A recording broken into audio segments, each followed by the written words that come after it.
full-scale war of the Russian Federation against Ukraine has been going on for exactly 4 years, and the overall aggression of the Russian Federation has already lasted 12 years. We'll tell you about the main events of this significant day for Ukraine next. This is Our Time, and I'm Mikhail Baranov in the studio. Hello? A meeting of the Coalition of the Willing has begun in Kyiv. It was specially organized for the 4th anniversary of Russia's full-scale invasion of Ukraine.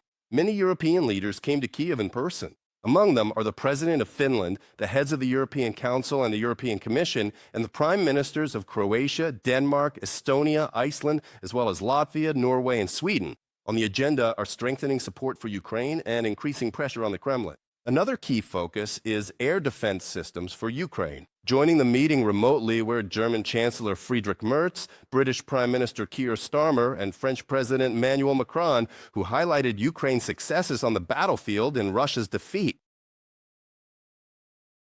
I'm somewhat skeptical about the possibility of peace in the short term. But let's be clear. There is no vision for peace from the Russian side as clear as ours. That's why we have to keep moving forward. And I completely agree with you, Mr. President of Ukraine, that you really have achieved certain successes on the battlefield.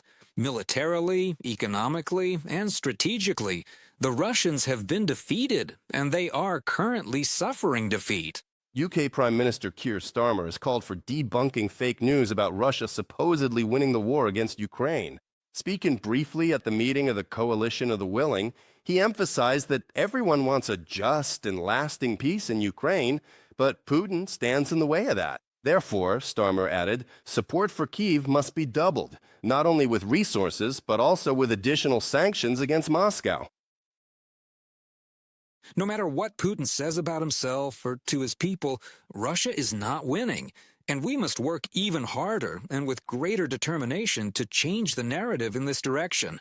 To emphasize this point, let me say that over the past year, Russia has suffered enormous losses, 500,000 soldiers, to occupy just 1% of Ukraine's territory. This is not a country that is winning 4 years after the conflict began. Global unity is stronger than any alliances of the Russian Federation. This was stated by Volodymyr Zelenskyy. The president of Ukraine thanked all the leaders who came to Kyiv today, as well as those who have supported Ukrainians in their struggle over the years. The head of state also emphasized that it is very important for this unity to be maintained. Thanks to this, Zelenskyy is confident a reliable and just peace will come. We are counting on strong support from the leaders of the European Union and the presidents of the European Commission and the European Council. We are incredibly honored and proud to have such relationships. We are looking forward to and counting on the next package of sanctions, especially against the Shadow Fleet, the Russian Shadow Fleet, specifically to stop their tankers. Events dedicated to the 4th anniversary of Russia's full-scale invasion of Ukraine took place not only in Kyiv, but also in Belgium. A ceremony was held at NATO headquarters in Brussels, and there were debates in the European Parliament. Our special correspondent for Freedom TV in Europe, Vitaly Sizov, will tell you more about the key statements made by Europeans. He's joining us live. Vitaly, hello. Please, the floor is yours. What have you learned so far? Mikhail, that's right. The events are ceremonial, and they actually started yesterday. Here, on the main buildings of the European quarter, Ukrainian symbols and the colors of the Ukrainian flag have appeared. These are the buildings of the European Commission, the European Parliament, and the European Council. And this morning, a ceremony was held at NATO headquarters to mark the 4th anniversary of the full-scale invasion, with NATO Secretary General Mark Rutte as the main figure at the event. While addressing the distinguished participants of the ceremony, he urgently called for significantly increased support for Ukraine, because the long-term security of the entire region depends on Ukraine's stability. Here is his official quote. Ukraine is a country of quiet heroes, where both civilians and soldiers bear the burden of war. It is absolutely crucial that Ukraine continues to receive the necessary military, financial, and humanitarian aid that allows it to defend itself from Russian aerial terror and hold the front line. This support is vital. Ukraine needs more, because promises of help do not end the war. Ukraine is in desperate need of ammunition today, each and every single day, until the bloodshed stops. Ukraine continues to hold back the ongoing Russian military aggression. Today, there was also an extraordinary session of the European Parliament, a plenary session dedicated to the anniversary, where members expressed their support for Ukraine and listened to an address by Ukrainian President Volodymyr Zelenskyy. He issued a call to the deputies and all European politicians, not just European and American ones, to maintain a united front and continue to stand firmly together against Russian aggression. Everyone who wasn't afraid on February 24th, 2022, and everyone who isn't afraid today. And today, we must be just as determined and strong as we were at the start of the invasion. The threat has not diminished. Yes, we are holding Russia back, but we still haven't guaranteed security, and only together can we do that. Together in Europe, together with America. Today, the European Parliament adopted a resolution regarding Russia's 4-year aggressive war against Ukraine and Europe's contribution to a just peace and lasting security for Ukraine. The members of the European Parliament in this resolution noted that Russia, its leadership, and its allies, such as in particular the Belarusian regime, bear full responsibility for the war and military aggression, as well as war crimes, and called for them to be held accountable. And importantly, the European Parliament once again strongly reaffirmed that Ukraine's future is firmly rooted inside the European Union, and that Ukraine's integration into the EU is a top strategic priority for European officials. And it is absolutely essential to begin the process of preparing for the future expansion of the European Union by implementing the necessary reforms both in Ukraine and directly in Europe itself.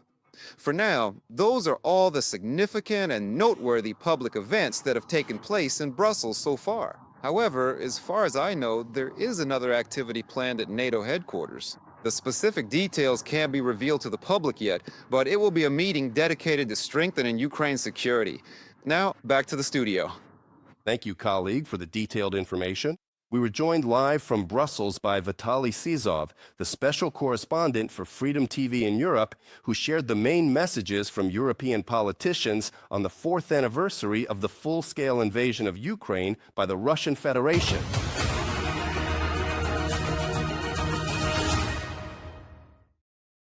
Russia continues its daily terror against peaceful Ukrainian cities.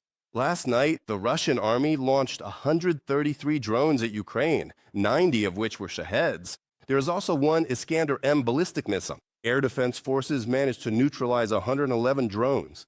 Strikes were recorded at 16 locations.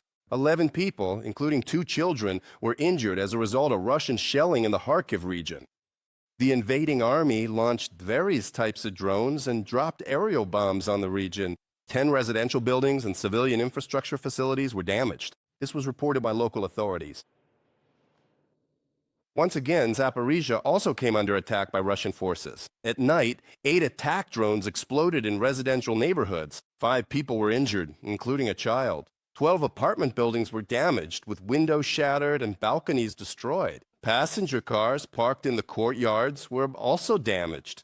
Our report covers the aftermath of this attack. An attack drone exploded in the courtyard of this building. All the windows in the apartments close to the epicenter were blown out, and the front doors got jammed by the blast wave. They had to break the door open, the emergency services or whoever it was. Windows were ripped out, balconies and glass, everything was gone. Now you can see they've covered it up with shields. The drone crashed into a tree just 10 meters from the facade of the 5-story building, but there's still a lot of damage. Windows with their frames were blown out, balconies destroyed. Local residents have been picking up debris since last night. It's so much. How do we carry this? There are no bags, nothing at all. How are we supposed to carry it? We're using a small bucket. Rescue workers and utility crews are helping the residents, hauling away debris and covering the window openings with wooden shields. Volunteers are handing out humanitarian aid, warm clothes, and building materials. People are coming to us for the supplies we brought today. We have OSB boards in tarpaulin plastic. People need psychological support because this is a very stressful situation. People didn't sleep last night. It's really hard for them, so a psychologist is needed too, and we have one with us. According to the regional prosecutor's office, the Russians used Shahed-type drones for the strike on Zaporizhia. Law enforcement officials have classified the attack as a war crime. A criminal case has been opened regarding this incident. Olaf Pritikin and Boris Yakovenko reporting from Zaporizhia for Freedom TV channel. And now, back to the main topic of the day. Ukraine has been holding back the full-scale invasion by the Russian Federation for 4 years, and now this largest European conflict since World War II is at the beginning of its end, according to President Volodymyr Zelenskyy. He called on the United States not to fall for Putin's negotiation games, since Putin is using his proposal to U.S. President Donald Trump to weaken Kyiv's position at the negotiating table.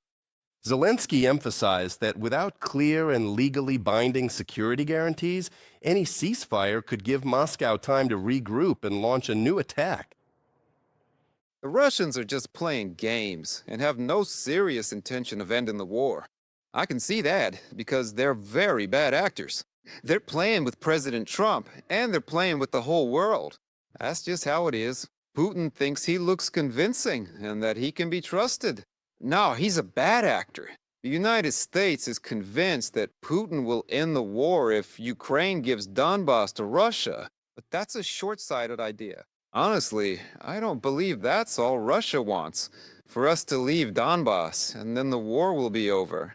Russia will always be Russia, and as you already know, you simply can't trust them. Volodymyr Zelenskyy, president of Ukraine, in an interview with the Financial Times. Putin's full-scale invasion of Ukraine is gradually weakening Russia itself. This is stated in a joint declaration by European Council President Antonio Costa, European Commission President Ursula von der Leyen, and European Parliament President Roberta Metsola. The leaders called for increased pressure on Moscow, as this will force it to stop its aggression.